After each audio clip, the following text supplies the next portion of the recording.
Biscuit তো অনেক খেয়েছেন, কিন্তু কখনো কি সুজি দিয়ে বানানো নরম মুচমুচে বিস্কুট ট্রাই করেছেন? আজ আমি খুব কম উপকরণে এমন এক বিস্কুট রেসিপি বানাবো যেটা একবার খেলে বারবার বানাতে মন চাইবে। চা ছাড়া খেতেও এত মজা, আর বানানো একদম সহজ। চলুন তাহলে রেসিপিটা শুরু করা যাক। প্রথমে একটি বাটির মধ্যে নিয়ে নিচ্ছি আমি টক দই হাফ কাপ পরিমাণ। আমি মেজারমেন্ট কাপে মেপে রেখেছিলাম, সেখান থেকে টক দই দিয়ে দিচ্ছি। এবার এই দইটাকে খুব ভালোভাবে একটি চামচের সাহায্যে ফেটিয়ে নেব। দেখতেই পাচ্ছেন আমি খুব ভালোভাবে দইটাকে ফেটিয়ে নিচ্ছি।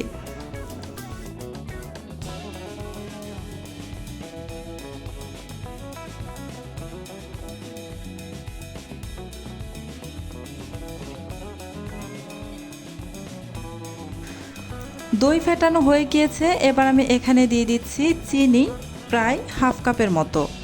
চিনিটা দেওয়ার পর আবারও নাড়াচাড়া করে দইয়ের সাথে চিনি মিক্স করে নিচ্ছি।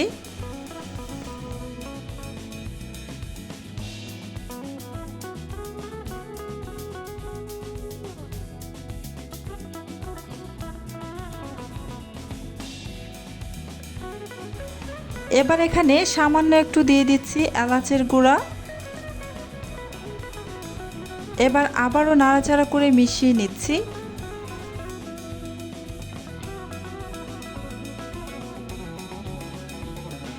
এবার এর মধ্যে দিয়ে দিচ্ছি হাফ কাপ পরিমাণ সুজি।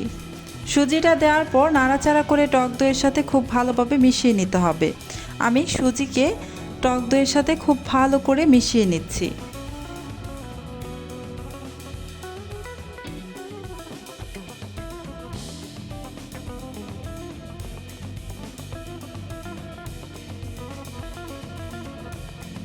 এবার ঢাকনা দিয়ে ঢেকে প্রায় 10 মিনিটের মতো রেস্টে রেখে দিব।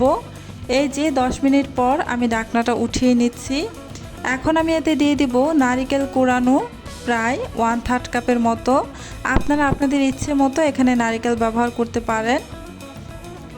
এবার এখানে দিয়ে দিব আটা হাফ কাপ পরিমাণ। আটাটা দেওয়ার পর হাতের সাহায্যে খুব ভালোভাবে মিশিয়ে নিব।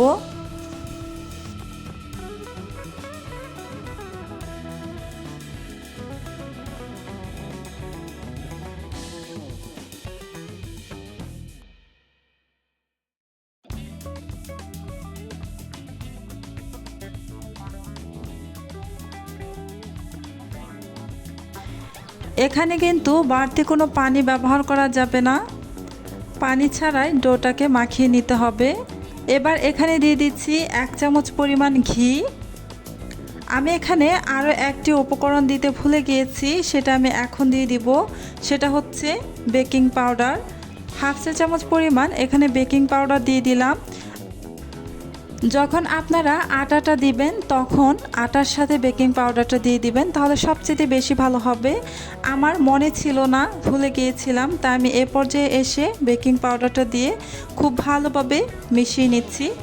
যেহেতু এই পর্যায়ে এসে বেকিং পাউডারটা দিয়েছি, সেহেতু এখানে এই ডোটাকে খুব ভালোভাবে বেশ কিছুক্ষণ সময় ধরে মথে নিতে হবে।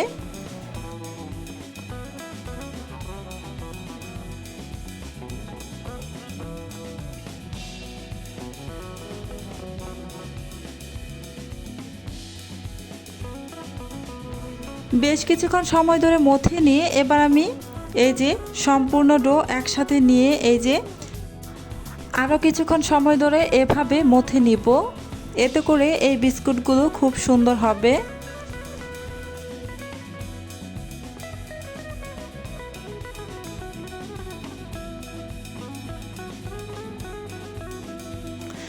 ভালোভাবে মথে নেওয়া হয়ে গিয়েছে। এবার আমি হাতের মধ্যে সামান্য একটু ঘি লাগিয়ে নিয়ে তারপর এই যে লম্বালম্বিভাবে একটা শেপ দিয়ে নিচ্ছি রোলের মতো করে।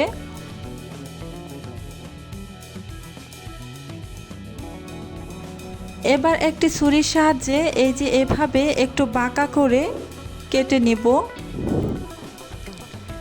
এভাবে বাঁকা করে কাটলে এই বিস্কুটের শেপটা দেওয়ার পর দেখতে একটু বেশি সুন্দর লাগবে।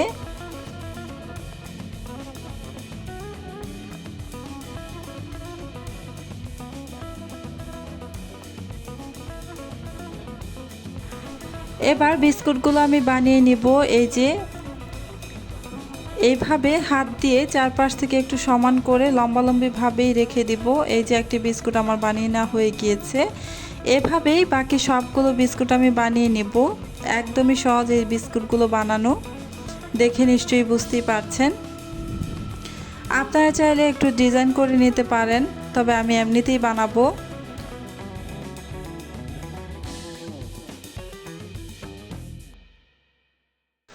সবগুলো বিস্কুট আমি বানিয়ে নিয়েছি। এবার এগুলোকে ভাজার জন্য চলে যাব চুলায়। চুলায় আমি আগে থেকেই বেশ খানিকটা সয়াবিন তেল দিয়ে গরম করে রেখেছিলাম। এবার এই তেলের মধ্যে আমি বিস্কুটগুলো দিয়ে দিচ্ছি। চুলার আঁচ মিডিয়াম টু লো আঁচের মাঝামাঝিতে রেখে এই বিস্কুটগুলোকে উল্টে পাল্টে ভেজে নিতে হবে। চুলার আঁচ বাড়িয়ে বা মিডিয়াম আঁচে রেখেও এই বিস্কুটগুলো ভাজা যাবে না, এতে করে উপরটা মুচমুচে আর ভেতরে কিন্তু নরম থাকবে, সম্পূর্ণ বিস্কুটটা মুচমুচে হবে না। তাই চুলার আঁচ মিডিয়াম টু লো আঁচের মাঝামাঝিতে রেখে একটু সময় নিয়ে বিস্কুটগুলোকে ভেজে নেবেন। এই যে আমার এখানে দু একটা বিস্কুট খুব সুন্দর কালার চলে আসছে, বিস্কুটগুলো হয়ে গিয়েছে, তাই আমি ওগুলো উঠিয়ে নিলাম। বাকিগুলো আবার একটু নাড়াচাড়া করে উল্টে পাল্টে ভেজে নিচ্ছি খুব সুন্দর একটা কালার আসা পর্যন্ত। এই তো এই বিস্কুটগুলো আমার ভাজা হয়ে গিয়েছে, তাই উঠিয়ে নিচ্ছি। দেখলেন তো কত সহজে দারুণ সুজির বিস্কুট তৈরি হয়ে গেল। আপনি একবার বানিয়ে দেখুন, পরিবারের সবাই বারবার রিকোয়েস্ট করবে। ভিডিওটা ভালো লাগলে লাইক দিন, শেয়ার করুন, আর এমন সহজ রেসিপি পেতে চ্যানেলটা সাবস্ক্রাইব করতে ভুলবেন না। আবার দেখা হবে নতুন রেসিপি নিয়ে। আল্লাহ হাফেজ।